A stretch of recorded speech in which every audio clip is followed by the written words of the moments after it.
A second-half goal from Erika Tymrak was enough to clinch the Utah Royals FC's second win of the season, a 1-0 defeat of the Houston Dash at Rio Tinto Stadium.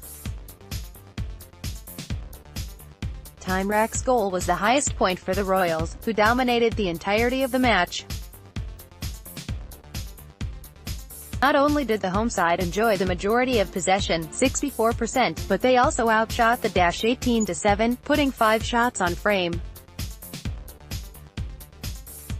On the other side of the ball, the Utah defense prevented the Dash from putting any of their 7 shots on target, earning their 4th shutout of the season. I think each game we get better and better, and I hope from here we can go up. But I think it's great soccer we played, and I think we can just build off of this, goal-scorer Tymrak, in her first start for the Royals in place of the injured Kelly O'Hara, said in her televised post-game comments. The match was a physical one, with 3 players, Brooke Elby, 9 feet, Rachel Daly, 12 feet, and meters, and Diana Matheson, 55 feet, all being shown yellow cards for bad challenges during the game. The Royals' best chance of the first half also came off of a penalty kick awarded in the 37th minute following Amy Rodriguez being tripped up inside of the box. Matheson stepped up to take the penalty, but Dash goalkeeper Jane Campbell guessed correctly and dove to her right, making the save. The lone goal of the match came in the 51st minute when Gunhildor Johnsdottir made a run down the far side of the field before playing a cross in front of goal. It appeared as though Amy Rodriguez, standing in front of goal, was her intended target, but she dummied the ball for Tymrak, whose shot toward the bottom corner beat Campbell at the near post. The goal is Tymrak's first of the season. Erika Tymrak finds her first goal at the Riot at Utah Royals FC with the lead at home in the second half. The Royals, 2-1-5-11 points, now embark on one of the toughest road tests of the season, as they travel to Providence Park to take on the Portland Thorns FC on Friday, May 25th. The Dash 1-4-4-7 points will return to the field earlier, playing on Wednesday, May 23rd at BBVA Compass Stadium when they host the Seattle Reign. Scoring summary: Royals, Erika Tymrak, Gunhildor Johnsdottir, 51, Allison Lee, Portland Thorns 1, Washington Spirit 0. Saturday night's matchup between the Washington Spirit 1-4-2-5 points and the Portland Thorns 2-3-3-9 points featured 2 teams both yearning for a win, but it was the Thorns who came out victorious with a 1-0 triumph after 90 minutes of play. Ellie Carpenter scored the lone goal of the game in the 69th minute and not helped the Thorns to 3 points, but also became the youngest goal scorer in NWSL history. The first chance of the match came early for the Spirit, who won a corner kick after 2 minutes of possession. Whitney Church took the kick and found Mallory Pugh's head. Pugh was unable to keep the ball on target and her header went high over the bar. A few minutes later, it was the Thorns' shot at their first real look on net. Christine Sinclair slides the ball out of the air from outside the 18-yard box, but Spirit keeper Aubrey Bledsoe was able to take care of it easily. Just inside 10 minutes, it was the Spirit again with a solid attempt in front of goal. Estefania Benini found Caprice Didasco streaking down the left side inside the box. Didasco's cross found Ashley Hatch, who was in on goal. Hatch was able to meet the ball in the air with her head, but her effort went high. In the 17th minute of play, Midge Purse took the best opportunity of the night thus far. She capitalized on a second ball that the Spirit backline cleared out to the top of the box. With 1 touch to settle, she took her second touch as a shot on goal that went just high over the bar. Just a few minutes later, Tobin Heath had her first chance of the night in the 20th minute, but again, Bledsoe was there to make an easy save. Back-and-forth chances continued through the remainder of the first half, with both sides getting looks on goal, though not quite too dangerous. The Spirit had the better of the chances as they outshot Portland 8-5 and had 5 corner kick opportunities through 45 minutes. The first chance of the second half came 5 minutes in when Sinclair dumped on a ball inside the 6-yard box. Both Bledsoe and Church had to defend to knock that ball out wide for a corner kick as Sinclair tried to put it on net. A few minutes later, Bonini was served a great square ball from Pugh on top of the 18, but her shot went directly to Eckerstrom, who barely needed to move to make the save. With hopes to reignite the Spirit attack, Francisco Ortega, who leads the Spirit with 3 goals on the season, subbed on to replace Ashley Hatch in the 58th minute. For the Thorns, Australian international Ellie Carpenter replaced Midge Pearce in the 64th minute. Only 5 minutes after she subbed on, it was Carpenter who gave the Thorns a 1-0 lead after finishing a ball on the ground at the back post from Tobin Heath. With the goal, Carpenter became the youngest player to score in the NWSL at 18 years of age. Carpenter's goal was all the Thorns needed to take 3 points back to Portland, despite some late pressure by the Spirit to equalize.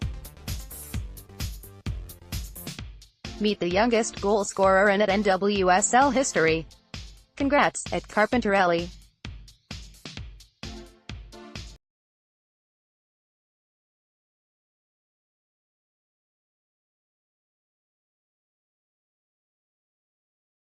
The Thorns, now 12 points, will return home to Providence Park to take on the Utah Royals, 11 points, on Friday night at 10:30 p.m. Eastern Time.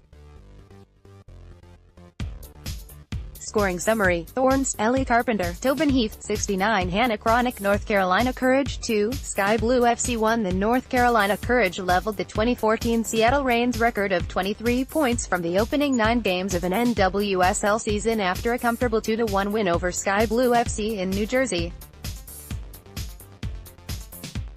Paul Riley's side were fairly comfortable throughout as goals from Crystal Dunn and Sam Mewis handed the Courage their 7th win of the season. Carly Lloyd scored an absolute beauty in injury time of the second half, this after missing a penalty earlier in the second half. The home side started the game well and had the best chance of the opening 15 minutes when Shea Groom forced Caitlin Rowland into a fine save following a drive from the corner of the box. But the Courage, who have kept 5 clean sheets in their unbeaten run, took the lead on 16 minutes when Crystal Dunn was able to slide the ball home from close range following a pinpoint cross from the right from striker partner, Jess McDonald. Done deal on that finish. At Thank Courage strike first thanks to it cries Dunn_19. They managed to find a bit of space in the box, and her ball across the 6-yard line caused confusion in the Sky Blue defense, and Mewis was on hand at the back post to poke the ball into the net. Sam Mewis adds a second for it, Thank Courage, poking this goal home at the post. Before halftime, Wendabina got her lines wrong after she shot wide from close range, this following a save from keeper Kaylin Sheridan after she parried a Mewis pile driver from 25 yards. As the fog drifted in over the field in the second half, Sky Blue gave themselves a chance of clawing their way back into the match when Carly Lloyd won her side a penalty after a cleverly worked free kick on 71 minutes. However, Rowland stood up big to deny Lloyd, and then sub Raquel Rodriguez from the rebound to keep the New Jersey side out. Lloyd made amends in injury time after blasting a free kick into the top corner from 25 yards, but the goal came too late as the referee blew her whistle and the Courage extended their record to 7-2. Perfect placement by Carly Lloyd to pull one back for its Sky Blue FC in the final moments. Scoring summary: Courage, Crystal Dunn, Jess McDonald, 16 Courage, Samantha Muace, unassisted, 27 Sky Blue, Carly Lloyd, Sarah Killian, 94 Kieran 5M. Seattle Reign 0, Chicago Red Stars 0. In the third consecutive game of the night with wet weather, neither Seattle nor Chicago could find the back of the during a classic goalkeepers duel. Both sides made a few changes to their starting lineups. Seattle's Lauren Barnes returned to the 11 in place of the injured Megan Oyster, while for the Red Stars, Ariane Gilliland dropped back into defense again and Alyssa Mutz started up top. The first half began with Seattle taking the reins. Jodie Taylor beat Chicago's backline in the 7th minute to get 1v1 with Alyssa Nair, but she sent her shot straight to the keeper, who made a save with her feet, allowing her defenders to clean up the rebound. Seattle continued to run the show for much of the half, but they lacked the final pass or shot, broken up by Chicago over and over. However, the Red Stars came very close to taking the lead as the first half drew to a close. Reign keeper Lydia Williams came up huge with a double save on a Chicago corner kick. Gilliland sent in a header at close range that Williams got one hand on before claiming the next shot as well. A pair of Red Stars PR chances, the crossbar, and it lied saucy, and we're still scoreless. A tough midfield battle saw a slew of fouls and 3 yellow cards. The action began to be box-to-box, with each keeper coming up big for their team on multiple occasions. Megan Rapinoe had one of the best chances of the night when she attempted to replicate her goal from distance in the 68th minute, but Nair was there to deny her, tipping it over the crossbar. Rapinoe versus Nair flushed. To send Nair to take a free kick in Chicago's attacking half in one of the last plays of the game, and each had to settle for a point apiece. Seattle, 4-1-2, are now unbeaten in 4 matches and retain second place. They travel to Houston next Wednesday. Chicago, 2-6, fall to 5th place, winless in 6 games and currently on a 3-game streak of draws. They host Orlando next Saturday. Chelsea Bush.